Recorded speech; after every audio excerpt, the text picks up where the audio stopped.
जिंदगी कामयाब बनाने के लिए तीन चीज़ों पर काबू होना बहुत ज़रूरी है। ख्वाहिश, यकीन और उम्मीद। इससे पहले कि मैं चाहूँ कि कुछ हो जाए, ये ज़रूरी है कि मेरे अंदर से उसकी पूरी शिद्दत से ख्वाहिश हो और यकीन हो कि वो होगा। Doctor APJ Abdul Kalam. नमस्कार दर्शकों, शिक्षा जगत में आप सभी का हार्दिक स्वागत है। मैं हूं गिरधर अग्रवाल और आप सभी देख रहे हैं DD राजस्थान। दर्शकों, आज हमने हमारे कार्यक्रम शिक्षा जगत में चर्चा के लिए एक बहुत खास विषय लिया है, जो कि है आज़ादी का अमृत महोत्सव। यानी कि इसमें हम चर्चा करेंगे रोल ऑफ मीडिया के बारे में, जो रही है आज़ादी के समय से लेके अभी तक, और क्या इसके फ्यूचर प्रोस्पेक्ट्स हम देखते हैं, क्या इसके फ्यूचर प्रोस्पेक्ट्स रहने वाले हैं, क्या ऐसी अपॉर्चुनिटीज़ हैं जो अवेलेबल हैं मीडिया के क्षेत्र में। और इसी पर चर्चा करने के लिए हमारे साथ एक खास शिक्षाविद मौजूद हैं, प्रोफेसर अमिताभ श्रीवास्तव जी। स्वागत है सर आपका।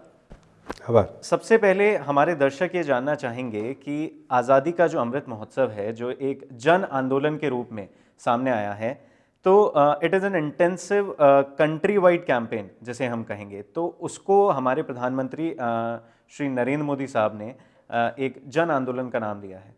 और इसमें क्या मीडिया का रोल रहने वाला है, क्योंकि हर सेक्टर में हम देख रहे हैं कि कहीं ना कहीं इस अमृत महोत्सव को लिंक किया गया है। इससे हम लोकल लेवल से लेकर नेशनल लेवल तक हम हमारा कंट्रीब्यूशन चाहते हैं हर सेक्टर की तरफ से। तो मीडिया के क्षेत्र में किस तरीके से कंट्रीब्यूशन रहने वाला है सर? हाँ, मीडिया से मुझे लगता है कि बहुत ही गहरा नाता है, क्योंकि वास्तव में देखें तो मीडिया का भारत में जो विकास हुआ आज़ादी से पहले, वो भी एक जन आंदोलन के रूप में था।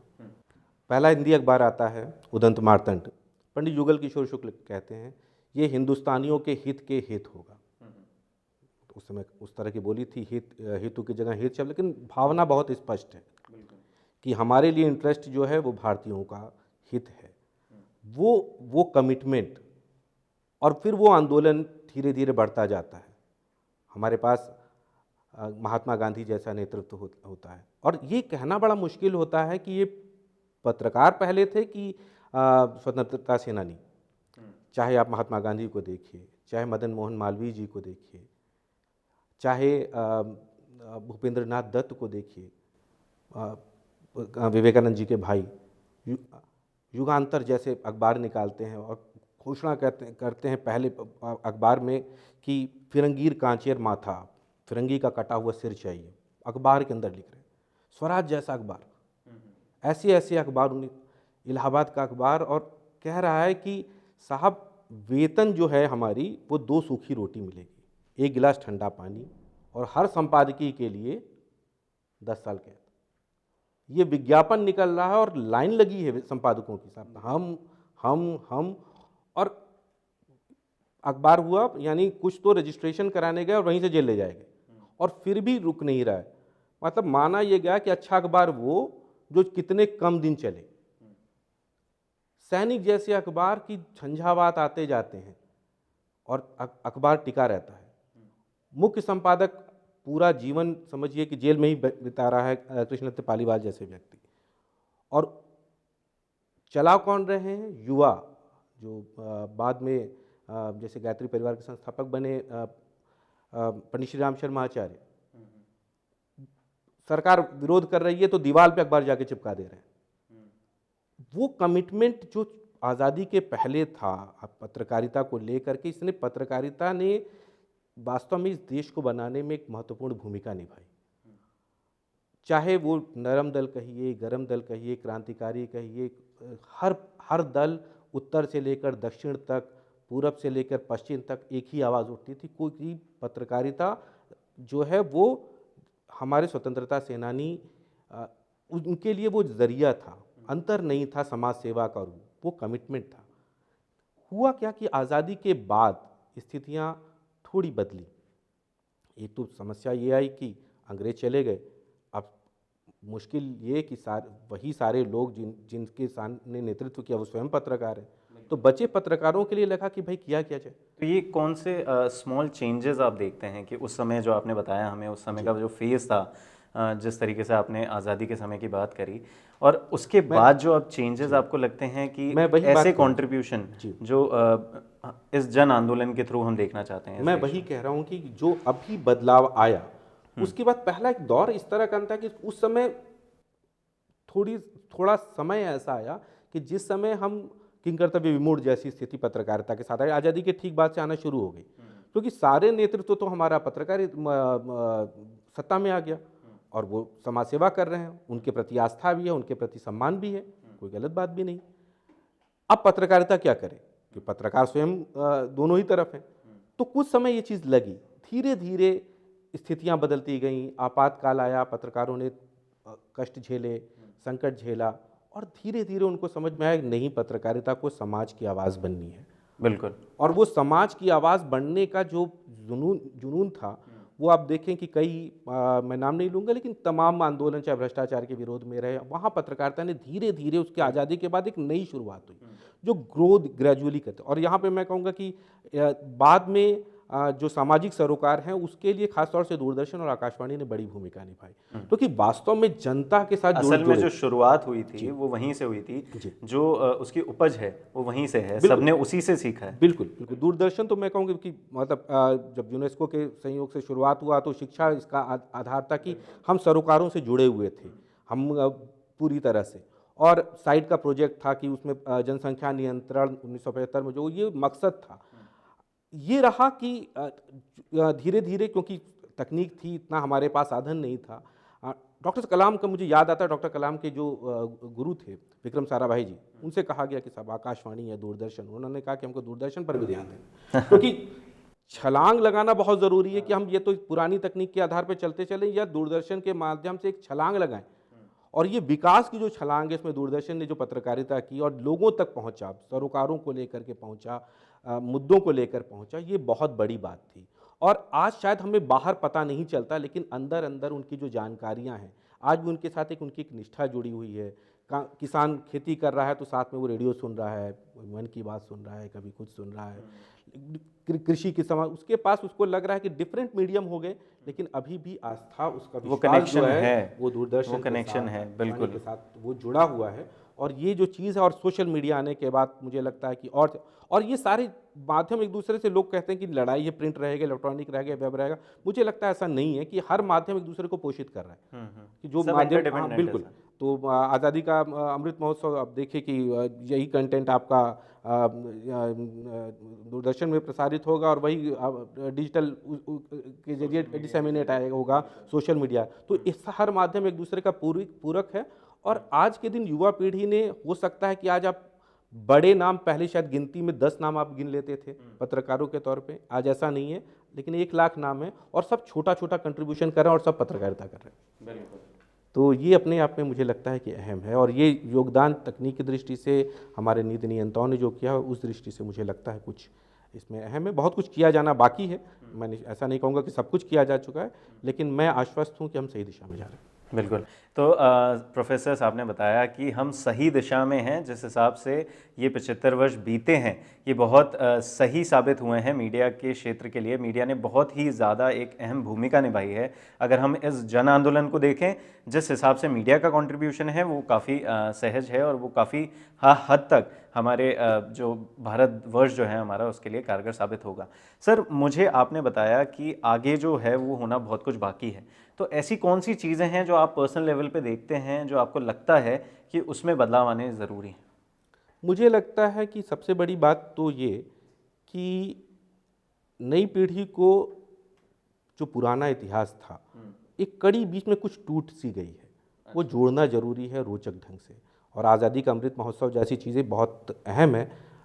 जैसे कुछ उदाहरण के तौर पे मैं कहूँ कि हमारे विश्वविद्यालय के वीसी कहते हैं कि जब आदमी आगे बढ़ता है, शेर आगे बढ़ता है, तो कई बार एक पड़ाव के बाद वो पीछे मुड़ करके देखता है, वो सिंहावलोकन होता है कि क्या किया, क्या हासिल किया, वो मार्ग, वो बहुत अहम है।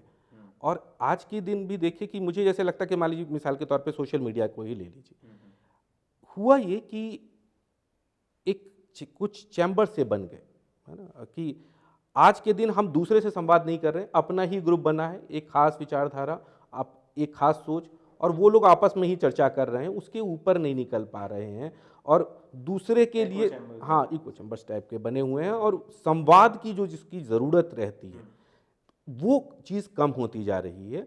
और अपने ही विचार को अपने ही लोगों के बीच में बात कहना, वहाँ तक रह गया। तो संचार जो बहुत मूल आधार है वो धीरे धीरे थोड़ा सा छीज रहा है। संस्कृति को लेकर के मैं कहूँ, राष्ट्र को लेकर के कहूँ, ये जो सरोकार थे, और इसमें मैं नहीं कहता हूँ कि नई पीढ़ी की गलती है, गलती शायद पुरानी पीढ़ी और हम लोगों की गलती है कि हम उतने शायद रोचक ढंग से। तो आपके कहने का मतलब कनेक्शन जो टूटा है वो इस बीच में टूटा है कि सही क्या है गलत क्या है, इस चीज़ की ट्रांसपेरेंसी खत्म हो रही है, या आपका क्या कहना है इस चीज़? मैं ट्रांसपेरेंसी तो नहीं कहूँगा, कि शायद जिस भाषा में, जिस शैली में नई पीढ़ी समझना चाहती है मीडिया के जरिए, वो हम नहीं कह पा रहे हैं, क्योंकि शैलियाँ बदलती रही हैं।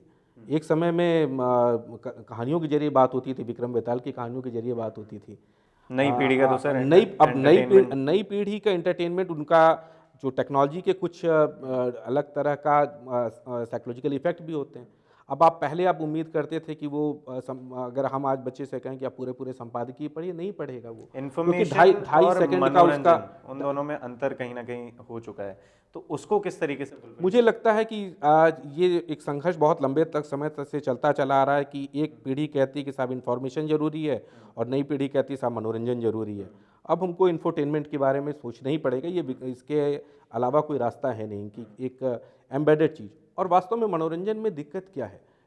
किसान जब श्रम करता है, श्रम करते करते भी तो गीत गा सकता है ना, और काम करते करते अगर आनंद हो और काम उससे आनंदमयी बन जाए तो क्या बुराई है? तो इसी तरह से अच्छा, नए मीडिया ने कुछ हद तक दिया कि आप जब देखिए कि आप मेट्रो में ट्रैवल कर रहे हैं तो साथ कान में ईयरफोन लगा है, तो शायद वो अलग से एक समय था कि 9 से 10 हम सीरियल देखेंगे, वो समय ख़त्म हो चुका है। 10 से सवेरे 1 घंटा अखबार पढ़ेंगे, वो समय मैं नहीं कह रहा हूँ कि सबके लिए ख़त्म हो चुका है, लेकिन शायद नई पीढ़ी को उसके लिए आकर्षित नहीं किया जा सकता है। लेकिन ट्वीट्स के जरिए उसको टुकड़ों में, कुछ अंश में रोचक बनाना, ये शायद मीडिया एजुकेशन की जिम्मेदारी है, और हम लोग प्रयास कर रहे हैं इस दिशा में। तो वक्त हो चला है कुछ खास स्टूडेंट से रूबरू होने का, जिनसे हम ये जानेंगे कि वो क्या सोचते हैं, और ये अभी जो है नए चेहरे हैं मीडिया के क्षेत्र में, जो हमें बताएंगे। ये first year, second year, third year, final year के छात्र छात्राएं हैं, जिनसे हम ये जानना चाहेंगे कि उनको क्या लगता है कि किस तरीके से मीडिया ने जो है ग्रो किया है। आइए चलते हैं।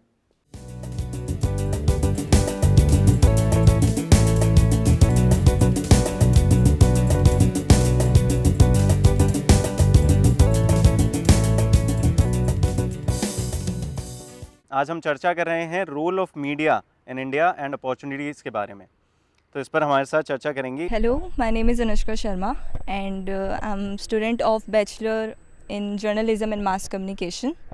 सो अनुष्का, हम जानना चाहेंगे कि Azadi ka Amrit Mahotsav is an intensive country wide campaign, जिसपे प्रधानमंत्री नरेंद्र मोदी साहब ने हमें बताया कि it will focus on citizen participation to be converted into a jan andolan, where small changes at the local level will add up to significant national gains।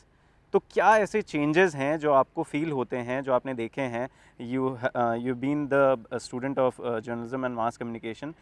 75 वर्षों से जो हमने चेंजेस देखे हैं, या आगे आप फ्यूचर प्रोस्पेक्ट्स देखती हैं मीडिया के, वो क्या हैं और किस तरीके से आप इसको बताना चाहेंगी? देखा जाए तो बहुत सारे चेंजेस आ गए हैं when it comes to participation. पहले हमारे इंडिया का इतना पार्टिसिपेशन नहीं होता था इन टर्म्स ऑफ मीडिया।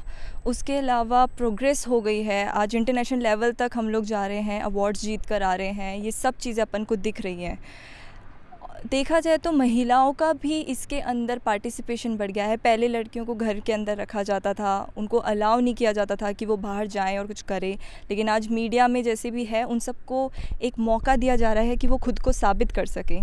तो बहुत चीज़ें हैं जो अपन ने देखी हैं बदलते हुए, और हम चाहते हैं कि बदले भी। और ऐसे कौन से बदलाव हैं जो इन 75 ईयर्स में आपने देखे हैं, और आप चाहती हैं कि कहीं ना कहीं वो बदलाव सर्टेन भी रहे हमारे लिए या अनसर्टेन रहे हैं, और कितने फॉर्चुनेट हमारे लिए रहे हैं जो आगे हम उनको कैरी फॉरवर्ड कर सकते हैं? जैसे कहा जाता है कि media is third I of people. जितनी ट्रांसपेरेंसी यहाँ रही जाएगी, जितनी सच्चाई हमको दिखाई जाएगी, उतना ही ज़्यादा हम लोगों के लिए बेहतर रहेगा। आज हम चाहेंगे कि हमें अच्छा भी दिखाया जाए, बुरा भी दिखाया जाए, लेकिन वो दिखाया जाए जो सच चल रहा है यहाँ पे। वो चीज़ मैं चाहूँगी कि आगे तक चलती रहे, और वो चीज़ मैं चाहती हूँ कि वो चीज़ अभी भी वही बरकरार रहे। Thank you very much. Thank you. तो role of media in India and opportunities के बारे में हम बात कर रहे हैं, और जो मेरा आपसे सवाल रहेगा वो यही है कि अमृत महोत्सव जो हमारे 75 वर्षों का सिलसिला रहा है और आगे आने वाले जो हमारे वर्ष रहने वाले हैं, मीडिया का क्या कंट्रीब्यूशन है और कितना रहा है और क्या चेंजेस आपको देखने में मिले हैं मीडिया में, किस तरीके से मीडिया ने कंट्रीब्यूट करा है, समय समय पर अपने में चेंजेस लेके आए हैं? मेरा नाम आदित्य कुमावत है, मैं जर्नलिज्म और मास कम्युनिकेशन कर रहा हूँ। मैं I am in 3rd year और मीडिया का काफ़ी ज़्यादा रोल रहा है इन 75 ईयर्स के अंदर। और उसी में टेलीविज़न सेक्टर्स के अंदर जैसे कि पहले सिर्फ एक दूरदर्शन होता था जो कि न्यूज़ वगैरह बताते थे या उनके बारे के अंदर हमें बता दें कि ये चल रहा है, बट नहीं। और अभी इस टाइम के अंदर काफ़ी सारे न्यूज़ चैनल्स आगे आए हैं और बहुत सारी टेक्नोलॉजी के साथ भी आए हैं। इन्होंने काफ़ी ज़्यादा एम्प्लॉयमेंट भी जनरेट किया है और इन 75 ईयर्स के अंदर काफ़ी ज़्यादा ग्रोथ हुई है मीडिया इंडस्ट्री की वजह से भी। So what changes do you see, आपने ऐसे कौन से चेंजेस देखे हैं और आप चेंजेस या तो आप लाना चाहते हैं फ्यूचर में आप अपने बिहाफ पे, being a student of journalism and mass communication, what do you feel कि कुछ ऐसे चेंजेस हैं जो मैं अपने बिहाफ पे इन फ्यूचर लाना चाहूँगा, whether you be a part of any media? Changes की बात करूँ तो हाँ, अगर जितने भी जो जैसे कि काफ़ी सारा जो सेक्टर हो चुका है उसके अंदर काफ़ी ज़्यादा पेड चीज़ें होने लग गई। लाइक लोगों को बताया जाता है कि ये करना है वो करना है। लाइक जो नेचुरल चीज़ें है, जो रियल चीज़ है, वो आजकल काफ़ी कम हो चुकी है।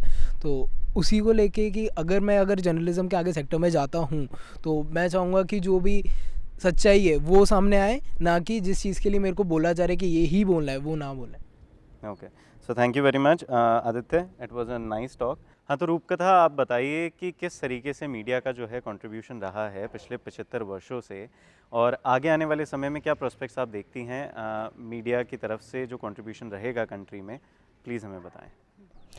हमने देखा था जो फर्स्ट फिल्म था हमारा राजा हरिश्चंद्र, वो पहली तौर से ब्लैक एंड वाइट था। फिर उस पे वो it was not a talkie film, it was a silent film and बहुत फास्ट फॉरवर्ड में बहुत टाइम लैप्स के साथ था। जी, मेरा नाम महेश शर्मा है। मैं अभी फ़िलहाल 2nd year bachelors in journalism and mass communication का स्टूडेंट हूँ। अगर हम बात करें मीडिया की तो इन 75 सालों में क्वांटिटी और क्वालिटी दोनों में बड़ा फ़र्क आया है। हमारे पास ज़्यादा क्वालिटी आ गई है, ज़्यादा क्वांटिटी भी हर फील्ड में, एडिटिंग हो, रिपोर्टिंग हो, जो भी मीडिया की फील्ड्स हैं, फिल्म्स हैं, मैगजीन्स, न्यूज़पेपर्स, सब में बहुत ऑप्शंस आ गए और क्वालिटी भी इम्प्रूव हो गई है। और अगर पब्लिसिटी की बात करें तो एडवर्टाइजमेंट आजकल काफ़ी हमें देखने को मिलते हैं हर फॉर्म में। आजकल जैसे सोशल मीडिया काफ़ी एक्टिव है, लोग उसे अपना प्राइमरी सोर्स मानते हैं। तो सोशल मीडिया पर हम देखते हैं कि बहुत सारे एड्स रन होते हैं हमारे लाइक्स डिसलाइक्स के ऊपर, और वो एक तरह से हमारा ओपिनियन बनाए रखते हैं कि एक चीज़ के बारे में। एक ही एक तरह के पोस्ट, एक ही एक तरह के स्टोरीज़ वो हमें देखने को मिलती है, तो उस कारण हमारा ओपिनियन एक तरफा हो जाता है ज़्यादातर। तो सभी स्टूडेंट से जानकारी हासिल करने के बाद बहुत अच्छी जो है इन लोगों ने हमारे साथ जानकारी साझा करी, जिसमें हमने ये जाना कि इनके क्या व्यूज़ हैं, जो हमारा यूथ है वो क्या सोचता है जन आंदोलन के बारे में, कितने सीरियस हैं ये लोग। क्योंकि इंफोटेनमेंट की अगर हम बात करें तो हम इन्हीं से रिलेटेड जो हैं मुद्दों पर, बच्चों से रिलेटेड, यूथ से रिलेटेड ही मुद्दों पर बात करने वाले हैं। अब हम आगे बढ़ेंगे, हमारे कार्यक्रम को आगे बढ़ाएंगे, जारी रहेगी हमारी चर्चा प्रोफेसर अमिताभ श्रीवास्तव जी के साथ। मीडिया रिसर्च में अगर हम बात करें तो किस तरीके से डेवलपमेंट्स देखे जा रहे हैं, पर्टिकुलरली अगर हम बात करें मीडिया की ही, तो कौन कौन सी ऐसी चीज़ें हैं जो आने में हैं या फिर अभी हाल फिलहाल आप बताना चाहेंगे हमारे दर्शकों को? देखिए, मैं मीडिया को थोड़ा व्यापक परिप्रेक्ष्य में जो हम कम्युनिकेशन से जोड़ना चाहूँगा कि इस पैंडेमिक ने हमें एहसास दिला दिया कि स्वास्थ्य जो है, हम स्वास्थ्य की बात करते थे और स्वास्थ्य में हमने उपलब्धियां अर्जित की हैं, चाहे पोलियो को रेडिकेट करना हो या तमाम अन्य सफलताएं, टीबी का उन्मूलन हो, लेकिन फिर भी हमारे लिए प्राथमिकता नहीं बन पाई। और अब वो समय आ गया जिसके लिए हम लोग काम कर रहे हैं कि हम हेल्थ कम्युनिकेशन पर ध्यान दें। इस दिशा में काफ़ी शोध हो रहा है कि किस तरह से हेल्थ कम्युनिकेशन, हेल्थ जर्नलिज्म, इस पर बात हो। दूसरा कम्युनिकेशन की एक ब्रांच विशेष रही जो डेवलपमेंट कम्युनिकेशन रहा। इस पर हम उस तरह से ध्यान नहीं दे पाए जितना दिया जाना चाहिए था। कि डेवलपमेंट जर्नलिज्म को तो कुछ लोग ये समझ लेते हैं कि जर्नलिज्म का डेवलपमेंट, ऐसा नहीं। कि विकास, जर्नलिज्म का विकास नहीं, विकास केंद्रित पत्रकारिता, वो विकास की बात करे। और विकास का मतलब ये नहीं कि जो हम हमेशा सब चीज़ अच्छी अच्छी बताएं, विकास के रास्ते में जो रोड़े हैं वो भी हम बताएं, लेकिन केंद्र जो है वो विकास पर है और लोगों की जवाबदेही भी उसी पर तय हो कि ये मुद्दा है, क्यों नहीं हो पा रहा भाई, सड़क क्यों नहीं पहुंच पाई, इस पर बात कीजिए कि बनिस्बत इसके कि ए की सत्ता छीन करके दूसरे ने कैसे, बी ने हासिल की, बी की सत्ता हासिल करके ए ने कैसे की। इसकी तुलना में अगर ए से ने विकास के लिए क्या किया, बी ने, सारी जवाबदेही अगर हम विकास केंद्रित कर पाएँ, विकास की बात कर पाएँ तो फायदा तो हमारा ही है। आम जनता का है, मीडिया का फायदा है, क्योंकि अपना विकास कौन नहीं चाहता। एक एटम भी है तो अपनी आखिरी ऑर्बिट पूरा करना चाहता है। अगला मेरा सर सवाल इसी पे ही है कि अगर हम मीडिया इंस्टीट्यूशंस के बारे में बात करें जो हमारे देश में, भारतवर्ष में स्थापित हैं, तो चाहे हम सरकारी के बारे में बात करें, गवर्नमेंट इंस्टीट्यूशंस के बारे में बात करें या प्राइवेट इंस्टीट्यूशंस के बारे में बात करें, सब में ही कहीं ना कहीं डेवलपमेंट देखने को मिला है। तो ऐसे कौन से और रिसर्च इंस्टीट्यूशन, मीडिया इंस्टीट्यूशंस आने में हैं जो आपको लगता है आप हमारे दर्शकों के साथ साझा करना चाहें? रिसर्च सेक्टर्स, जो मैंने कहा कि रिसर्च के सेक्टर्स तो निश्चित रूप से जो हैं वो रहेंगे। सरकार निश्चित रूप से, चाहे यूजीसी हो या एसएसआर हो, वो निजी हो चाहे विश्वविद्यालय हो चाहे सरकारी विश्वविद्यालय हो, सबको वो प्रमोट करते हैं कि आप इस क्षेत्र में शोध करें। और जैसा कि मैंने आपको क्षेत्र बताया कि हेल्थ, कम्युनिकेशन, इसमें, और वो सारे एरियाज में, इवन सोशल मीडिया के सेक्टर में वो रिसर्च के लिए प्रमोट कर रहे हैं कि अगर हम लोगों तक बात पहुंच रही है तो क्या ये केवल बतकही जैसी बात की ही चर्चा होगी, गपशप की ही चर्चा होगी, या किसी मुद्दे पर भी बात हो सकती है। तो कैसे रियल कंटेंट लोगों तक पहुंचाया जा सके, इस पर व्यापक शोध हो रहा है। और भी शोध हो रहा है, जैसे मान लीजिए OTT प्लेटफॉर्म्स के बारे में हम लोग बात कर रहे हैं, कैसे इसको डेवलपमेंट के साथ जोड़ा जा सके। क्योंकि बाजार निश्चित रूप से क्या करेगा कि जो चीज़ बिक रही हो उसको ले जाएगा। बिक रहे को इस सेंस में कि जिसकी स्वीकार्यता, उसको हम थोड़ा पॉजिटिव टर्म्स में कहें, जिसकी स्वीकार्यता हो। तो हमारे कंटेंट की स्वीकार्यता आम जनता में कैसे हो, हम लोग उसको स्वीकार कैसे करें, इसको बनाने में, इसको इस रूप में कन्वर्ट करने में कोई बुराई नहीं। और ये सब बहुत ज़रूरी है कि हमारे पास सूचनाओं का अंबार है, सूचनाएं मुश्किल नहीं है, सूचनाओं को जल्दी पहुंचाना पहले चुनौती थी, अब चुनौती नहीं है। आप जानते हैं कि टेक्नोलॉजी ने फ्रैक्शंस ऑफ द सेकंड में वो चीज़ें पहुंचा दे रही है।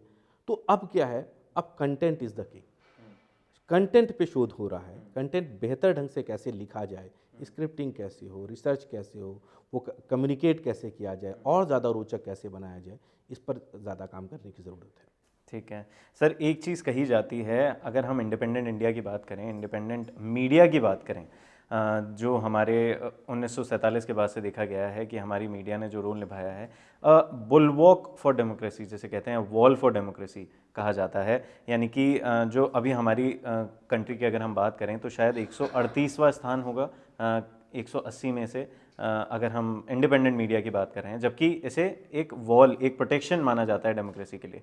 तो ये कहाँ तक फिर इस फैक्ट के साथ किस तरीके से देखा? देखिए, मैं इन मानकों के पीछे बहुत सारी चीज़ें होती हैं, और मैं संविधान के आधार पर कहूँ तो इस देश ने आरंभ से आर्टिकल 19(1)(a) के तहत अभिव्यक्ति की स्वतंत्रता दी, वाक और अभिव्यक्ति की स्वतंत्रता।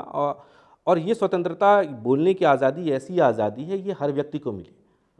और इसने ये आज़ादी ऐसा नहीं रख दिया कि आप पत्रकार हैं, हम पत्रकार हैं, तो किसी 2 या 3 लोगों के तक सीमित है। इसने सबको ये बराबर आज़ादी दी। जो रीजनेबल रिस्ट्रिक्शंस है वो सब पर लगे कि भाई राष्ट्र के अगेंस्ट आप कुछ नहीं कहेंगे, मित्र राष्ट्रों के अगेंस्ट कुछ नहीं कहेंगे, जिससे कि देश हित का नुकसान ना हो, समाज का नुकसान ना हो। इसके लिए कुछ रीजनेबल रिस्ट्रिक्शंस उस पर हैं।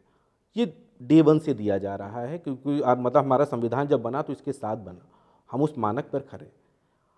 आज देखिए, सोशल मीडिया, ये आज़ादी सबके लिए है। किसी के एक खास पैमाने पर हो सकता है कुछ छुटपुट घटनाएं हुई हों, लेकिन या कुछ काले अध्यायों को हम देख सकते हैं कि एक खास पीरियड रहा जिसमें चाहे आप आपातकाल ले लें, लेकिन अगर ऐसा कहा जाए कि इस देश में किसी ने कहने को रोक रखा है, तो ऐसा मुझे नहीं नज़र आता। ये हो सकता है कि मुद्दे व्यापारिक कारणों से, व्यावसायिक कारणों से, देखिए 1000 आदमी, दो चीज़ें होती हैं। या तो एक मान लिया जाए कि कोई एक अमुक व्यक्ति है जिसके पास सब कुछ पता है और सारी बातें वो अकेले कहेगा कि मुझको जो पता है, प्रोफेसर अमिताभ श्रीवास्तव ही जो बोलेंगे वो पूरा सच होगा, और ऐसा संभव नहीं है। तो अगर ये संभव नहीं है, ये आदमी सब कुछ कहना संभव नहीं है, तो दूसरा रास्ता है कि सबको कहने दिया जाए, हजारों लोग मिलकर के बात अपनी कहें, और जब हजारों लोग अपनी बात कहेंगे तो पूरा सत्य अपने आप आ जाएगा। यानी इसको कहे कि किरण किरण बटोरेंगे तो अपने आप एक नया सूरज तैयार होगा। सर, लोकतंत्र में जब सबको कहने का हक है, तो फिर ये 138वां स्थान कुछ एक आप- शंका पैदा करता है। 138वां संस्थान, पहले मैंने बताया कि चाहे ह्यूमन राइट्स हो और चाहे अभिव्यक्ति की आज़ादी हो, इन आंकड़ों को कौन तय कर रहा है? सर कैसे तय? ग्लोबल लेवल पे ये तय हो रहा है। ग्लोबल लेवल पे मैं फिर कहूंगा कि ग्लोबल लेवल पे तय करने का मतलब चाहे भारत सरकार हो, चाहे ये हमारी सरकार मौजूदा सरकार के बारे में बात नहीं कर, प्रारंभिक सरकार से देख लीजिए, क्या कभी ऐसा आया कि जिस समय कि डे 1 में कि हमने कह दिया हम नंबर 1 है, और जो नंबर 1 है क्या वो वहाँ पे वास्तव में नंबर 1 है? मैं किसी देश का नाम नहीं लेना चाह रहा, मतलब वहाँ पर सबने प्रेस फ्रीडम इंडेक्स के अकॉर्डिंगली, मैं प्रेस फ्रीडम इंडेक्स की बात कर रहा हूँ, ह्यूमन राइट्स वॉच की बात कर रहा हूँ, एनजीओ सेक्टर्स की बात कर रहा हूँ। मेरा इस बात पे मतभेद रहा है कि जिस अभिव्यक्ति के बारे में आप बात कर रहे हैं, आपने क्या किन से सर्वे किया? क्या आपने व्यापक स्तर पे किसान से बात की कि तुमको अपनी बात कहने का हक किसी ने रोका? जब तक हम व्यापक इस देश में आपसे बात नहीं की, मुझसे बात नहीं की, किसान से बात नहीं की, मजदूर से बात नहीं की, इंडेक्स निकाला किसने? बहुत बहुत धन्यवाद सर। समय की जो है हमारे पास थोड़ी सी शॉर्टेज है, उसकी वजह से हमें यहीं पर जो है आज का कार्यक्रम समाप्त करना पड़ेगा। आपने हमारे साथ जो हमारे दर्शकों के साथ जो जानकारी साझा करी उसके लिए बहुत बहुत धन्यवाद सर आपका। इसी के साथ आज का जो हमारे कार्यक्रम है शिक्षा जगत, जिस पे हमने अमृत महोत्सव जो हमारा जन आंदोलन हमारे देश में एक छिड़ गया है, जिसमें लोकल लेवल से लेकर नेशनल लेवल तक जितने भी सेक्टर्स हैं उसमें क्या क्या डेवलपमेंट्स हैं और किस तरीके से वो योगदान देने वाले हैं हमारी कंट्री के डेवलपमेंट के लिए, उस पर वर्क किया जाएगा, उन अपॉर्चुनिटीज़ को जो है एक्सप्लॉइट किया जाएगा। सो इसी उम्मीद के साथ कि ये जन आंदोलन जो है, ये अमृत महोत्सव जो है, ये एक सक्सेस रहे, ये कामयाबी हासिल करे। अगले हफ्ते फिर मुलाकात होगी किसी नए विषय के साथ। तब तक के लिए नमस्कार। आभार आपके प्रति, दूरदर्शन के प्रति, नमस्कार।